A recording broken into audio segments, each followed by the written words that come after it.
গৌরহাটি এক অঞ্চলের বেউর গ্রামে তৃণমূল করায় এক ব্যক্তিকে মারধর করার অভিযোগ স্থানীয় বিজেপির মণ্ডল সভাপতির বিরুদ্ধে। আরামবাগ ব্লকের গৌরহাটি এক অঞ্চলের বেউর গ্রামে তৃণমূল করায় এক ব্যক্তিকে নাকি স্থানীয় এক বিজেপি কর্মী মারধর করেন বলে অভিযোগ। আহত তৃণমূল কর্মীকে উদ্ধার করে আরামবাগ মেডিকেল কলেজ হাসপাতালে চিকিৎসার জন্য নিয়ে আসেন এলাকার তৃণমূলের অঞ্চল সভাপতি বাবর আলী খাঁ। তিনি বলেন, এলাকার বাসিন্দা মোজাফফর আলী শাহ নামে এক তৃণমূল কর্মী খারোল বাজারে ওষুধ কিনতে আসার পথে ওনাকে বিজেপি দুষ্কৃতকারী মতিলাল খাঁ, যিনি বিজেপির পোলিং এজেন্ট ছিলেন, তিনি মোজাফফরকে বলেন যে সে কেন তৃণমূলের পতাকা হাতে নিয়েছে, মিটিংয়ে কেন গিয়েছে। সঙ্গে সঙ্গে তাকে এলোপাতাড়ি মারধর করে রাস্তায় ফেলে দলীয় সূত্রে খবর পেয়ে বাবর আলী খাঁ সঙ্গে সঙ্গে ছুটে আসেন এবং আহত রক্তাক্ত অবস্থায় মোজাফফরকে উদ্ধার করে আরামবাগ মেডিকেল কলেজ হাসপাতালে নিয়ে আসেন। তিনি এ বিষয়ে থানায় লিখিত অভিযোগও করেন বলে জানা গেছে। এদিকে এলাকার বিধায়ক মধুসূদন বাগ ফোনে জানান, ঘটনা একটা ঘটেছে অবশ্যই, কিন্তু বিষয়টা যতটুকু তিনি জানেন সেটা হলো ওই এলাকার একমাত্র সংখ্যালঘু সম্প্রদায়ের ব্যক্তি মতিলাল খাঁ, যিনি বিজেপি কর্মী, তাকে বারে বারে তৃণমূল করার জন্য চাপ সৃষ্টি করা হচ্ছে।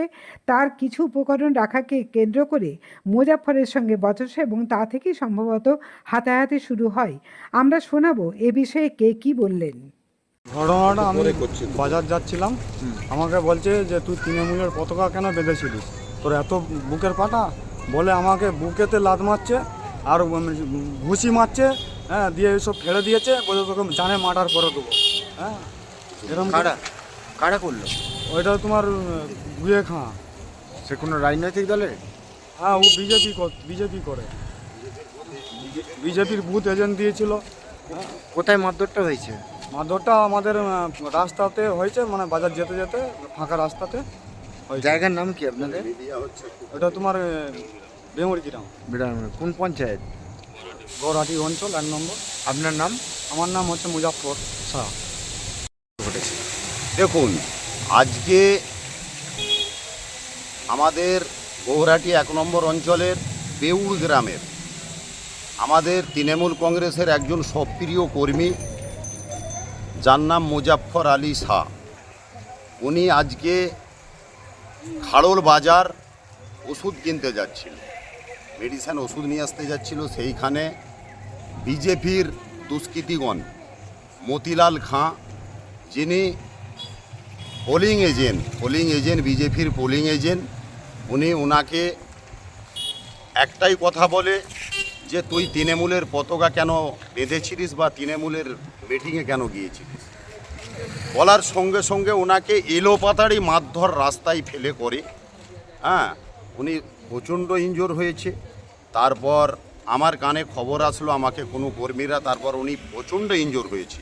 তারপর কিছু মানুষ ওনাকে উদ্ধার করে আমাকে খবর দেয়। আমি সঙ্গে সঙ্গে কিছু তৃণমূল কংগ্রেসের কর্মী বা সাধারণ মানুষকে নিয়ে তাকে উদ্ধার করে আরামবাগ হসপিটালে ভর্তি করেছি।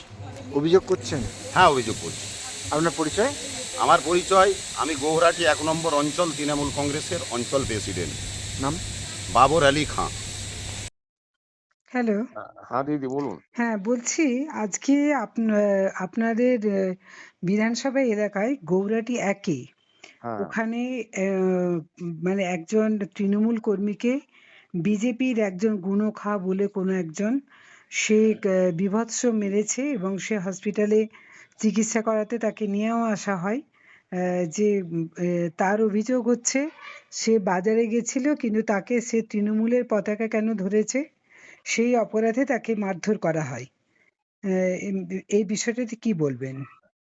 কোন বেউর গৌরহাটি ওয়ানের বেউর গ্রামে ঘটনাটা ঘটেছে। হুম। বেউর গ্রামে যাকে নিয়ে গন্ডগোল, মতিলাল খাঁ ওর নাম, হুম। আর মুজফ্ফর শাহের সঙ্গে গন্ডগোল। হুম। মতিলাল খাঁ যেটা জানালো, হুম। মতিলাল খাঁ যেটা আমাকে জানালো সেটা হলো যে ও দীর্ঘদিন ধরে রাস্তার ধারে হুম। ওর ট্রাক্টর, ধান কাটার মেশিন ইত্যাদি রাখে। আচ্ছা, সেই মতিলাল খাঁ। জায়গায়, হ্যাঁ, মতিলাল খাঁ, হুম। এবং সেই জায়গায় ওকে রাখতে দেয়া হবে না, ওখান থেকে সরাতে হবে। হুম। এবং ওর অভিযোগ যে আমার গাড়ির পার্টস পত্র ওরা খুলে নিচ্ছিল, হুম। সেই হিসাবে বাধা দিতে গেলে বচসা হয়, বাদানুবাদ হয়। আমি বিজেপি করি বলেই আমাকে মারধর করা হয়, ঠেলাঠেলি করা হয়। এইরকমই তার অভিযোগ। আচ্ছা। কিন্তু আপনি যেটা বলছেন সেটাও সত্য, নিশ্চয়ই আপনি জেনেই বলছেন। হুম। তা আমার হচ্ছে তার যদি সেই অভিযোগ থাকে তিনি আইনের দ্বারস্থ হতে পারতেন। কিন্তু এখানে তৃণমূলের পতাকা নিয়েছে বলে বলে তাকে সেই অভিযোগ তুলে এনার যে অভিযোগ হ্যাঁ, তাকে তাহলে একে যে পাল্টা মার তো পাল্টা মারের রাস্তায় না গিয়ে তো প্রশাসনে অভিযোগ জানানো যেত। সে বিষয়ে তার বক্তব্য হচ্ছে যে আমি একমাত্র এখানে বেউর গ্রামে মুসলমানদের ছেড়ে আমি আচ্ছা, বিজেপি করি বলি। ও 4 নম্বর মন্ডলের সভাপতি মতিলাল খাঁ আচ্ছা। বলছে আমার বিজেপি করা চলবে না, এখানে গাড়ি রাখা চলবে না। মানে এইটা নিয়ে তৃণমূল করার গন্ডগোলের ব্যাপারটা নয়, আসলে উনি বিজেপি করেন সেই জন্যই উনি টার্গেট ছিলেন, এটা আপনি বলতে চাইছেন? হ্যাঁ, উনি ওখানে যে গাড়ি রাখেন, ওনার যে হুম, ব্যবসার গাড়ি গুলো আছে, হুম। সেই গাড়িগুলো ওখানে কেন রাখবে, এইটা নিয়ে বচসার সূত্রপাত হয়। আচ্ছা, এটা নিয়ে উনি বললেন যে ধাক্কাধাক্কি হয়েছে, বাদানুবাদ হয়েছে, আমি যেটুকু জানতে পেরেছি। আচ্ছা। এবারে এই যেভাবে মেরেছে এবং আপনি যা বলছেন হসপিটালাইজড হয়েছে, হুম, এরকম আমাকে বলেননি। আসলে যদি সত্যই ওরা ঘটনাটা এরকম ঘটে থাকে, হুম, যে মারবে সে তো আর বলবে না যে আমি মেরেছি, বীভৎসভাবে মেরেছি ইত্যাদি বলবে না। হুম। তার অভিযোগ যে আমি সংখ্যালঘু সম্প্রদায়ের ঘরের ছেলে, আমি কেন বিজেপি করব, আমি মন্ডলের সভাপতির দায়িত্বে রয়েছি, এরকম করব কেন, আমাদের পতাকা তলায় আসতে হবে, এইটাই হচ্ছে তার অভিযোগ। মানে তাকে তৃণমূল হওয়ার জন্যই চাপ দেওয়া হয়েছিল আপনি বলছেন? হ্যাঁ, হ্যাঁ, হ্যাঁ। ঠিক আছে, ওকে। ঠিক আছে দিদি। পশ্চিমবঙ্গের অন্যতম নির্ভরযোগ্য engineering college Mallabhum institute of টেকনোলজিতে স্বাগতম। প্রতিষ্ঠিত 2002 সালে, যেখানে উদ্ভাবন মিলিত হয় উৎকর্ষের সাথে। আমাদের আধুনিক শ্রেণীকক্ষ এবং ল্যাব শিক্ষার সেরা পরিবেশ দিই। আমরা 5টি কোর্স অফার করি: computer science, mechanical, civil, electrical এবং ইলেকট্রনিক্স অ্যান্ড কমিউনিকেশন ইঞ্জিনিয়ারিং। আজই ভর্তি হন এবং আমাদের যাত্রায় অংশগ্রহণ করুন। যোগাযোগ 8336984278।